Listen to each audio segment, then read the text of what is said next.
Magandang gabi po. May 24, 2025 ngayon.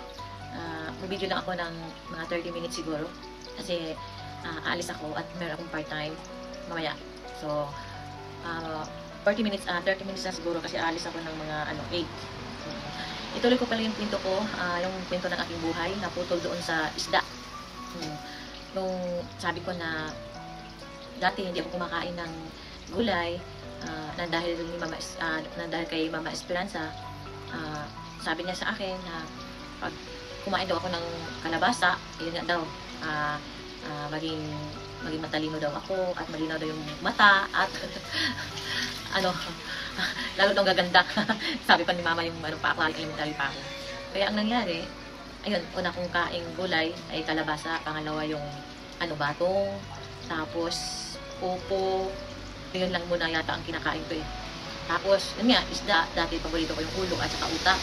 Tapos naalala ko pa, basta yung ulo, sa akin lang talaga, hindi ako mamimigay sa akin lang talaga yung ulo. Kung ang lulutuin ni Mama kung ilang isda, kung ilang ulo yun, sa akin talaga yung ulo, utak at mata kasi ang habol ko dun. Pero sa ngayon, hindi, ayaw ko na, parang nabibiri na ako. Sorry po sa mga kumakain Hindi ko na kaya kumain ng mata at saka utak, kaya ayaw ko na ng ulo ng isda. Dati paborito ko yan eh. Naalala ko rin dati noong nasa Imbornal pa kami nakatira, yun nga, yung nanay ko mahilig magtinda. Tapos, naalala ko yung hindi pa ako nag-grade 1, dahan-dahan na si Mama nagtitinda ng tuba, suka, mga ano-ano yung mga paninda niya, at magluluto siya, parang ilahok. Kaya, kasamahan ko yung Mama Esperanza ko, ako ang tagasigaw sa kanya na maruya, puto-puto, ilalahok namin yan. Sa awa ng Panginoon, hindi naman sabi na maubos lahat, may matira kunti, pero yung tira noon, yun na ang merienda namin. Oo. Minsan, nauubos yung paninda namin, kaya nung bata pa talaga ako, hindi na talaga ako nahihiya na maglahok ng magtinda-tinda kasi sanay ako na kasama ko yung nanay ko na si Mama Esperanza. Yun na, sabi ko sa video ko na anino niya ako, kaya pag nasaan siya, nandoon ako. Kaya pag nagtitinda siya, nandoon din ako. Kaya sumisigaw ako na kung ano yung laman ng malao ba tawag ng biko, nigo yan sa amin, nigo sa Bisaya. Kung anong laman sa nigo, kung yan, lokdo ni Mama. Ako naman hawak-hawak sa kanyang saya. Hawak ako sa kanyang saya at ako naman ang tagasigaw. Oo, ganun ang pamumuhay namin sa Imbornal nung hindi pa ako nag-grade 1. Tapos naalala ko dati nung sa Imbornal pa kami, hindi pala sa Black Tree kami nakatira, nung hindi pa ako nag-aral ng grade 1. Naalala ko tuwing kumakain kami, hindi ako umuupo sa upuan. Doon talaga ako sa ibabaw ng lamisa.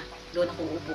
At kailangan yung plato ko, si Mama, kasi ayaw ni Mama na hindi ako pakain ng katawan ng isda.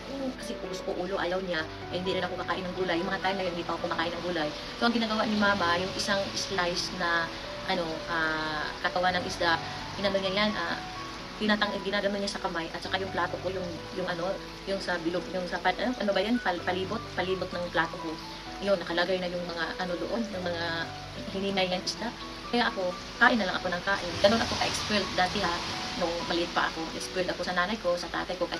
Ang bilis ng 5 minutes, naka 5 minutes na naman ako, ano ba yan? Kaya yun, kahit mahirap kami, expelled ako kay Mama, kay Papa, pero, yun nga, konting matigas ang ulo ko, kasi nga-expelled nga, dahil sa pagmamahal ko sa mga magulang ko, sinusunod ko naman sila. Kaya hindi naman ako nagrebelde. Hindi ako nagrebelde kasi nga mahigpit si Mama sa akin, sobra. Hindi naman ako nagrebelde. Salamat sa Panginoon dahil hindi ko naisipan na magre-rebelde ako. Kaya nagpasalamat din ako kay Papa, kay Mama, lalo na sa Panginoon na binigyan niya ako ng mga magulang na katulad kay Mama Esperanza, kay Papa Berting, lalo na si Mama Esperanza, kahit maingay yun, mabunganga kumbaga sa pa. Sorry Mama kung i-vulgar kita dito. Ang ugali talaga ng Mama Esperanza ko, bungang nila yun. Kung sinong pag nalaman niya na sinong aaway sa akin, talagang hindi papayag yun. Talagang susugurin niya yun. Hindi ganun ayaw ng nanay ko na mayroong mananakit sa akin. Kasi katwiran niya, hindi nga niya ako pinadapuan ng lamok or langaw. Ibang tao pa ba ang manakit sa akin? Hindi siya papayag yun. Handa siyang pumasok ng kulungan dahil sa akin. Ibig sabihin, handa siyang pumatay. O so, ibig sabihin, papasok siya ng kulungan kasi nakapatay siya. So, ganun ang Mama ko.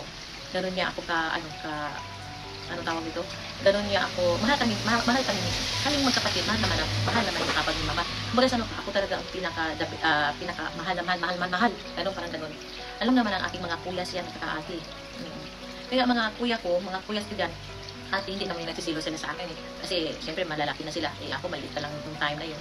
So, alam na nila yun na, gano'n lang talaga si mama, na ang paghigpit niya sa akin, Ate Doreen siya, napunta sa akin. Kasi si Ate Doreen siya, hindi nahigpitan nung mga time na yun. Kaya, si Ate Doreen siya, ex-girl din. Kaya, yun, nagkakating classes yan. Yung Ate Doreen siya ko, hi, Ate Doreen siya, shout out sa'yo, nagkakating classes yan. Wala naman talagang usok na, yan, kumbaga sa Bisaya, pamakumpum. Walang aso na makumpum. Kaya, yan, si Ate Doreen siya booking na, naglakad siya at hindi nakakati klase siya sa school na booking yan. Kaya nalaman rin pa ni mama, galit na galit. Kaya ang paghigpit ni, kasi hindi nahigpitan si Ate Gaudin siya, so napunta dito sa akin ang paghigpit kasi Ate Gaudin siya. Yung time na yun, dalaga pa siya, nung nag-school pa siya, ihigpitan siya ng aking mga magulang. So hindi siya nahigpitan. So yung ano ni Ate Gaudin siya napunta sa akin. Kaya talagang ako, parang sakal ako sa kakahigpit ng aking mama Esperanza. Kasi nga si Papa wala, nasa lupain, kaya nagsasaka siya noon. Kaya si mama ang tumbok sa akin. Kaya sa totoo lang, sakal talaga ako sa aking mama Esperanza dahil gano'n siya kahigpit. Kaya nung nag-ano na ako, yung nag-grade 1 na ako, yun na nga, si mama Esperanza, kahit mahirap kami, talagang sisikapin ni mama na ang baon ko sa aking tanghalian, humay. Hindi niya ako pabaunin ng mais. Sisikap talaga siya, gumagawa ng paraan si mama, si papa, na ang baunin ko ay humay. Hindi talaga, mais. Tapos ang paborito ko, paksiw na isda. Yan talaga ang paborito ko. Oo. Pero pag nasa school ako, ayaw akong pabaunin ni mama ng ulo. Gusto ni mama, pag sa school ako, gusto niya yung katawan ng isda. Ayaw niya ng ulo. Kaya yun. Tapos, nung nung nag-grade 1 ako, nung nag-grade 2 yata ako, yung nag-grade 2 ako, for the first time in my life, ng mga araw na yun, na nagkaroon ako ng kaaway sa school. 5 minutes na naman, as in, grabe, ang bilis.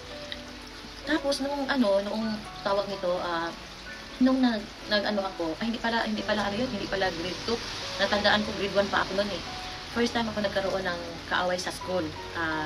Alam ko, kung mapanood niya tong video na to, alam ko kung sino siya. Kaya, mga bata pa tayo, nung kalimutan na natin yun ha. Wala akong sama ng loob sa inyong magkapatid. Shout out sa inyong tatlo. Mga bata pa tayo noon, kaya wala akong sama ng loob sa iyo. Hindi ko lang mabagitin ang pangalan dito ha. Kasi ayaw kong yung pangalan nila. Ilang silang tatlo. Yung na yan, kasi nga si Mama Esperanza, ayaw kasi niya akong masaktan sa ibang tao. Kasi pag nalaman niya na mayroong mananakit sa akin, talagang hindi papayag yun. Kaya ako, tinago ko talaga sa nanay ko. Hanggang ngayon, hindi ko talaga sinabi sa magulang ko yun na yung pangyayari. Kasi nga ayaw kong mag-away, nanay to nanay. Siyempre, anak to anak ang nag-away. Tapos, siyempre, diba, yung nanay, kakampihan yung mga anak nila. So, nanay to nanay ang mag-aaway. So, ayaw kong makita si Mama Esperanza ng kaaway. Kasi yun, pag ako talaga ang agrebyado, talagang hindi talaga papayag si Mama. Talagang yun talaga niya. Oo. Kasi katwiran niya, hindi nga ako pinadapuan ng lamok o langaw, iba pang tao na lumampit sa aking katawan, hindi talaga niya hindi niya talaga matanggap doon. Kaya, nung time na yun, kasi ganito yung nangyari, yun talaga ang first time nangyari sa aking umpisa na pinanganak ako sa mundang ito. Yun ang first time ko nakakita ng away. Kasi ako, ayaw ko talagang magkaroon ng away. At saka doon ko din napatunayan sa aking sarili na kaya ko pala na mag-isa. Doon ko napatunayan sa aking sarili nung time na yun. Malaki din ang pasalamat ko nung time na yun nangyari sa akin yun. Kasi nga, doon ko napatunayan na malakas pala ang loob ko kahit ako lang mag-isa. Kasi nga, nung time na yun, sa Kapatagan Elementary School, diyan ako nag-elementary. Mayroon kasi kaming kapitbahay na yan sila, tatlong magkapatid, 2 lalaki, 1 babae. Natandaan ko talaga, yung 2 kuya niya, isang grade 4 and grade 5. Tapos siya, grade 2 yata siya. Hindi pala, classmate ko pala siya. Hindi, classmate ko siya nung time na yun, classmate ko siya. Tapos, dati kasi, nung grade 1 ako, yung sa room namin, natandaan ko si Ma'am Milan. Hi, shout out Ma'am Milan. Nandito pa ba sa tawag nito, sa diyan sa Kapatagan Elementary School. Shout out ko sa'yo. May time na yung susi ng room, minsan inaano ni Ma'am Milan sa akin yan. Elena, ikaw ang magbukas bukas o ganito, ganun ba? Minsan binibigyan niya sa akin yung susi. Tapos alam mo naman yung hindi ko alam kung anong niya, parang hindi ko alam, nainggit ba o basta hindi ko alam kung anong nangyari. Basta bigla, yung parang alam pa singit-singit, alam yung paano, pahangin-hangin ang salita.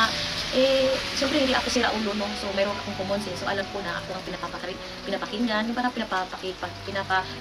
na nabublol ako, pinapakinggan, parang inaasar ba, hindi lang inano yung pangalan ko, pero alam ko na ako yun. Tapos napatunayan ko na gano'n. Ito talaga yung sa madaling salita, yung nagkasagutan na kami yung sa babae na yun. Tapos, ang sabi niya sa akin, lagot ka sa mga kuya ko, susumbong kita. Ako naka-shirt ako, di ba? So, sabi ng babae na yun, sabi ko sa kanya, o sige, hindi ako natatakot kahit sino pa yung mo. Doon ko napatunayan na, ang tapang ko pala, doon ko napatunayan sa aking sarili na, hala, ang tapang ko, hindi ko akalain na ganun ako katapang. Ilang taon pa lang ako noon, 8 years old. Sabi ko, hala, ang tapang ko. Kasi nga, yung mga time na yun, kasi sabi niya, na ang bilis ng 5 minutes. Kasi ang sabi niya, magsumbong siya sa dalawa niyang kuya.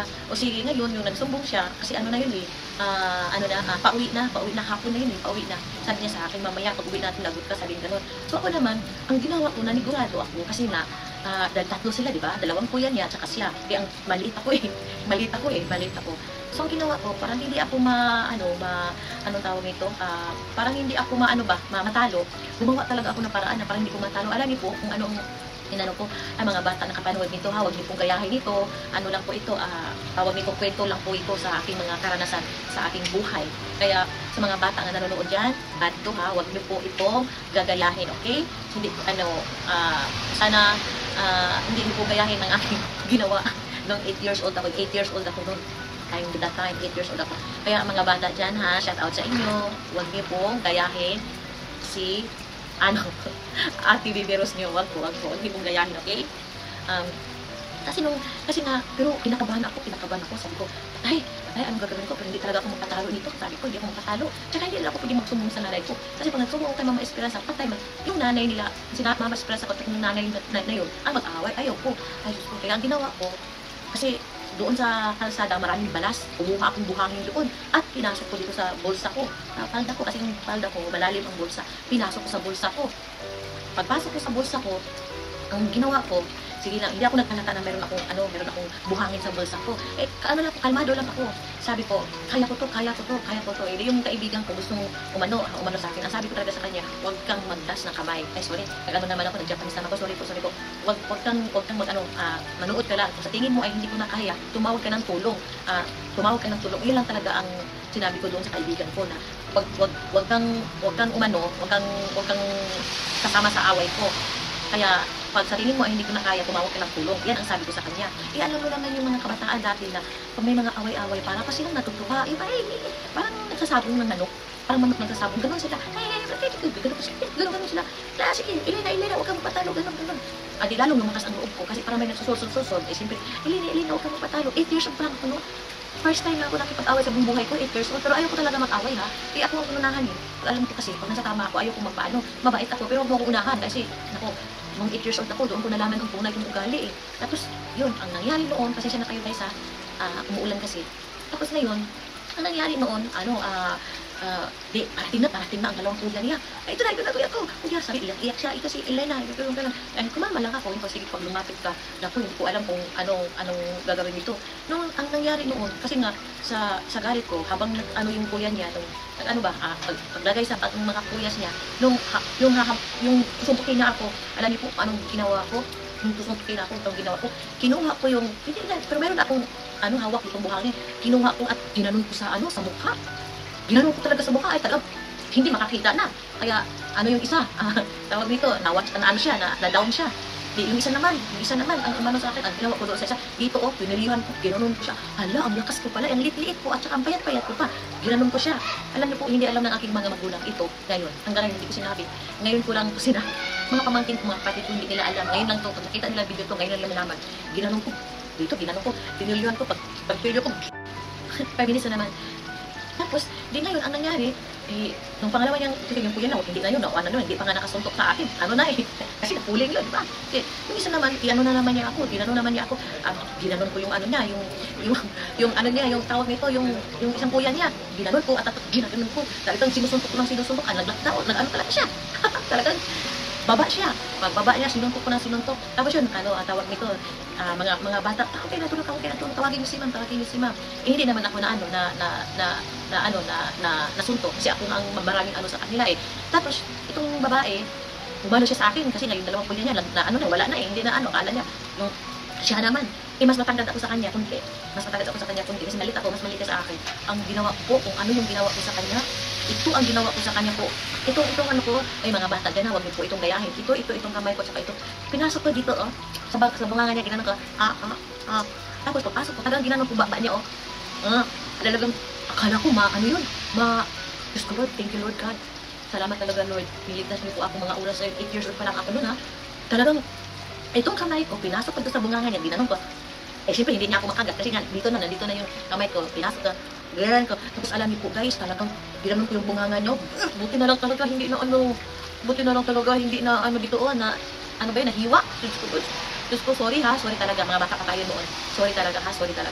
Kaya ginanon ko talaga, inaway ko. Kaya sorry guys, may tumawag na putol eh. Hindi ko alam kung saan ako nag-last. May tumawag kasi, istorbo. Hindi ngayon, nasaan na ba ako? Sa last kong kwento. Hindi, nung buti na lang talaga, hindi na yung bunganga niya sa awa ng Panginoon, salamat talaga. Kaya pasensya na kung nagawa ko sa'yo. Alam ko na hindi mo makakalimutan yun hanggang ngayon, yung ginawa ko sa'yo at sa kapatid mo. Alam ko na hindi niya makalimutan, mga bata pa tayo nun. Kaya, yun, first time ako nakipag-away sa buong buhay ko, 8 years old ako. Yun ginanong ko siya, pag ko, talagang ginanong ko siya. Hindi nakaluhod siya. Tapos nakaganon siya, alam niyo po, inawat na ako ng mga bata, kasama ko mga bata. Kasi nga, talagang galit na galit na ako. Hindi ko na mapigilan yung sarili ko. Galit na galit na ako, nanginginig na ako sa galit. Talagang, tapos yun, tawag nito, hindi ko na hinintay na dumating ang teacher, umalis na ako at, umuwi na ako sa bahay, sa amin. Tapos yun, pag-uwi ko ng bahay, parang wala lang, hindi ko sinabi sa magulang ko. Kaya tapos ang problema noon, kasi nga gustong gumanti sa akin yung kapatid na yun, yung time na yun. Kaya ang ginawa ko noong time na yun, nagdala ako ng, alam niyo po yung anong tawag nito? Yung ng bayabas, yung sanga ng bayabas. Dala ko yun, tapos nilagyan ko ng yung tulis, tapos binalot ko ng papel, nilalagay ko parati sa sa bulsa. Kasi pag ako, talagang gaganunin ko. Hala, nakakatakot ako, bata pa lang ako, 8 years old pa lang ako, yun ang naisip ko na, oh my God. Tapos hindi ko talaga pinakita sa mama ko yung papa ko. Kaya sabi ko, sige, sabi ko sa kanila, pag ang gagawin nyo, talagang hindi ko kayo lalabanan ko talaga kayo. At dating ang panahon, pag hindi ko na kayo, susumbong kayo sa nanay ko. Sabi ko. Pero sa awa naman ng Panginoon nung time na yun, hindi naman pero talagang, pinakahuli na, talagang nabukid na talaga, na tawag nito na nag-aaway kami ng tawag nito, yung tatlong kapatid na nun. Pero hindi ko talaga sinabi sa magulang ko na gano'n ang nangyari, na yung totoong nangyari, hindi ko talaga sinabi, gano'n lang.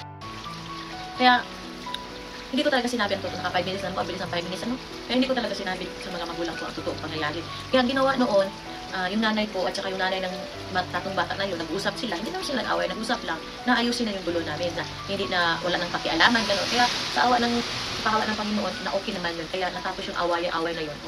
Kaya, nung elementary ko talaga, nung nag-elementary ako dyan sa Kapatagan, 2 bad experience ko talaga dyan. Nung grade 1 ako at saka yung nag-grade 6 ako. Kasi dyan ako nag-grade 6 eh. Kaya, tsaka ko na lang ikwento sa inyo yung pangalawang bad experience ko dyan sa Kapatagan, elementary school, grade 1 at saka grade 6. Yung grade 6, tsaka ko na lang ikwento sa inyo ha. Kasi nga, 7:55 evening na, so kailangan kong sumakay ng train 8:23 kasi na mayroon akong part-time. So, hanggang sa muli, at dito ko na lang muna tatapusin ang aking kwento ng aking buhay. Gusto ko lang po sa inyo ikwento ang aking buhay na ayaw ko nang magkukwento ako ng laktaw-laktaw. Ay, may ba yung laktaw-laktaw sa Tagalog? Gusto ko, galing ako sa bago ako ginawa, nabuo at pinanganak at hanggang sa nag-elementary ako. Gusto kong ikwento sa inyo yan kasi nga po, marami po akong ikwento sa inyo bad experiences o good news experiences. Kasi nga, gusto kong ikwento sa inyo, gusto kong mag-open dito sa aking ginawang video. Kasi, kung mayroong makapanood sa video ko, sana mapulutan niyo po ito ng aral sa aking mga nangyayari sa aking buhay. Kasi ngayon, bumalik na ako sa Panginoon eh. Kaya, gusto kong yung mga bad experiences ko, gusto ko na kung mayroong mga kapaliho na nangyari sa aking bad experiences, sana mayroon kayong matutunan sa akin. Kasi gusto kong magsumbong o magkwento sa buong Pilipinas. Kaya nga, public to yung mga post ko eh. Kaya, hindi muna kasi nga, pa tayo, step by step lang muna tayo ha. Kasi gusto ko talagang, detalyado ang aking pagkukwento. So ngayon wala na akong time at ako ay aalis na. So ingat po kayong lahat dito sa Japan ay umuulan. So mga mahal ko sa buhay sa Pilipinas, Luzon, Visayas, Mindanao, shout out po sa inyong lahat. I love you all. At sa mga lahat ng mga nanonood, thank you po. Shout out po sa inyong lahat. At sana wag po kayong mag-comment na hindi ka lugod-lugod sa Panginoon. Kasi ayaw kong magkaroon kayo ng kasalanan dahil sa akin. Kung comment kayo sa video na to, dahil sa video ko, di ba? So, magkaroon kayo ng kasalanan. So, ayaw kong makonsensya ko kayan. Kasi nga, nagko-comment kayo sa aking video na hindi maganda. For example, pisting yawa. Sorry ha, example lang to ha, example lang to. Pisting yawa naman sa bibiros. Ano, anak-anak, hindi ko anak ha. Kaya, kanang pisting yawa, hindi na yan kalugod-lugod sa Panginoon. Kaya, ayaw kong mag-comment kayo na hindi kalugod-lugod sa Panginoon. Kaya, kung mayroon man kayong gustong sabihin na hindi maganda, lunukin nyo na lang yan, okay? So kung mayroon man kayong gustong sabihin na okay naman siya, o hindi i-comment nyo, di ba? Kaya, yun ang pakiusap ko sa inyong mga mahal kong kapatid. So hanggang dito na lang muna ako at sa muli kong paggawa ng video, sana ay panoorin nyo po ang aking kwento ng aking buhay. Kasi marami akong dito kwento sa inyo na magugulat kayo, lalo na ang aking mga kapatid, pamangkin, mga kapos sa pamangkin, lahat ng mga kamag-anak ko sa Pilipinas, magugulat kayo sa aking ikukwento sa inyo. Dahil hindi nyo alam, dahil ako lang nakakaalam at ang Panginoon ang aking nangyari sa aking buhay. Kasi ayaw kong magsalita sa inyo eh. Kaya ngayon, gusto kong malaman nyo lahat. Kaya ako gumawa ng video. So hanggang dito na lang muna ako. Ang 5 minutes ay matatapos na. 4, 3, 2, 1. Okay, bye guys. I love you all. I love you all.